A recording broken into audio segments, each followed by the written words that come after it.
Hey Laughter Tribe, and welcome back to my channel.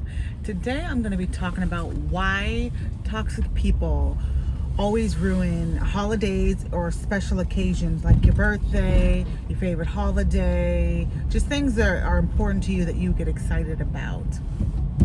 So if you're new, go ahead and subscribe, because I've seen that 50% of y'all are not subscribed. Go ahead and hit that notification bell so that you can get the content when I upload it. And I try to upload at least 5 times a week. I'm trying to get back to every day, but life is busy. But anyway, so toxic people like to ruin holidays and special occasions because it's not about them. It's not complicated. Toxic people are extremely selfish. They don't have a lot of empathy. They don't have a lot of space and room for other people in their lives. They want people to make exceptions for them. They want, to receive the best of the best treatment from everyone else. They want to be considered. They want everything to be all about them. So when it comes to a holiday, Christmas, your birthday, it's about someone else. It's about someone else. It's about them. It's about giving. It's about love. It's about sharing. It's about celebrating someone other than themselves. And they don't like for the attention to be off of themselves. So don't be surprised. If you've been with a toxic person, have a toxic family member, you can look back at the holidays, Christmas, things that really are important to you, your birthday. And maybe they just, acted like they was all sad and depressed. Maybe they act like they was going through the most horrible thing so that you could take the focus off of you and be on them. I remember the first birthday I spent with my toxic ex-husband. He pretended like he was depressed. We had been married maybe 2-3 months. He was soaking around the house, pity party, didn't plan nothing for my birthday. And of course, I'm just like, oh, poor baby, I'm not even thinking about myself. And that's what toxic people love to do. They love you to forget to think about what's right. Okay? If it's not about them, it ain't right. If it's not about meeting their needs, then it's not a priority. And so they train you early. They train you early to have empathy for them, sympathy for them, and to feel sorry for them. But when it comes to you, oh, no, you'll be fine. Oh, let you do what they do to you, and it's a whole nother story. I'm going to do that another video about why toxic people have double standards.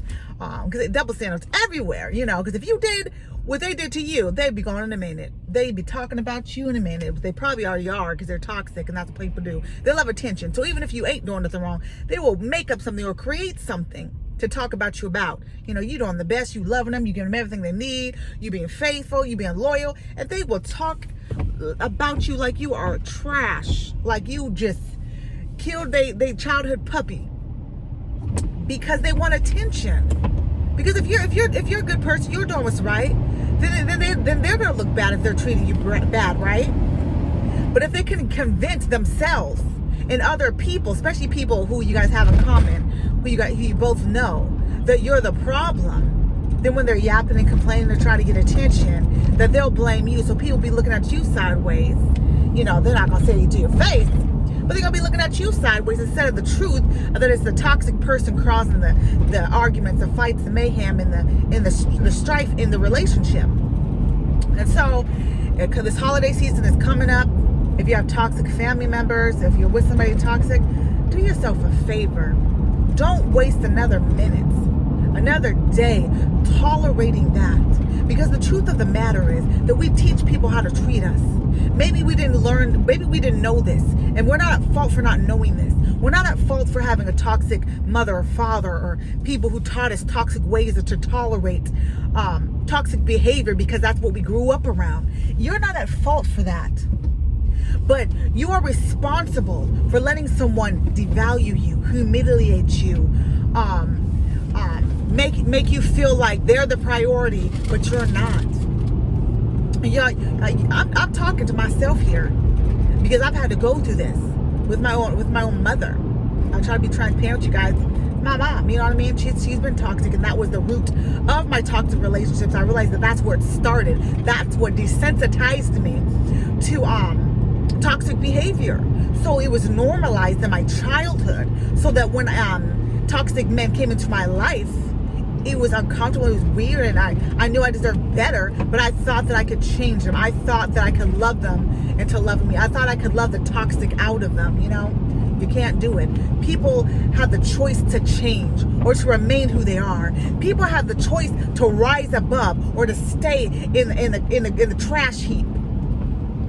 And don't you go there. Don't you go there getting yourself all stinky and nasty trying to save somebody who don't want to save themselves. Don't you go climbing into that trash bin trying to pull out somebody who wouldn't lift a finger for you.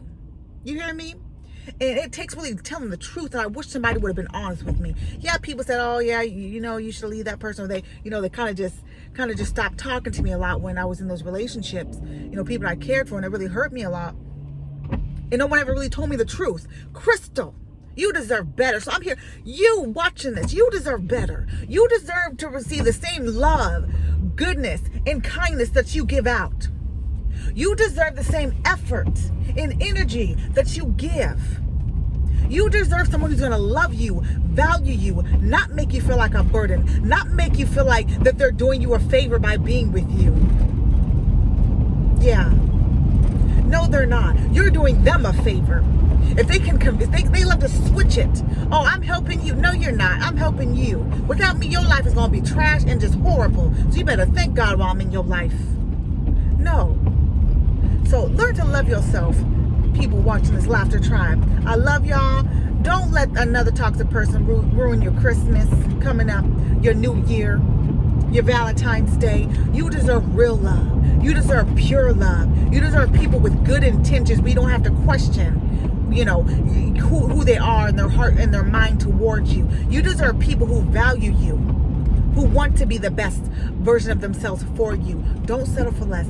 Love yourself. Go and get my new book, Love Yourself Again. It's really going to help you to set the standards, to create boundaries, so that we can keep these toxic people out. Because if we've never learned this, if we grew up with toxicity, then it's become normalized, and we have to unlearn that. And that book is really going to help you shift your mindset, help you know your worth and values. I talk about the 4 pillars of self-love, self-confidence, self-respect, self-development, and self-preservation. You got to know when it's time to go, sweetie.